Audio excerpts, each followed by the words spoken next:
Isang araw, nagmamaneho sa Cuba,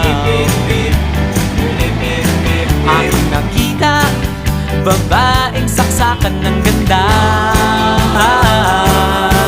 Sinundan ko ang kotse, sinasakyan niya. Hindi ko nakitang may dumarating pala. Hindi ko naiwasan, kami bigla nagkabanggaan. Nung magkamalay, ay nasa ospital na ako. Nasikaso ng doktor na pili ng nanay ko.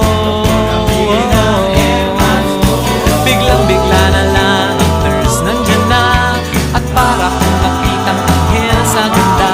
Kahit nagdidiliro, itong nasabi ko sa kanya.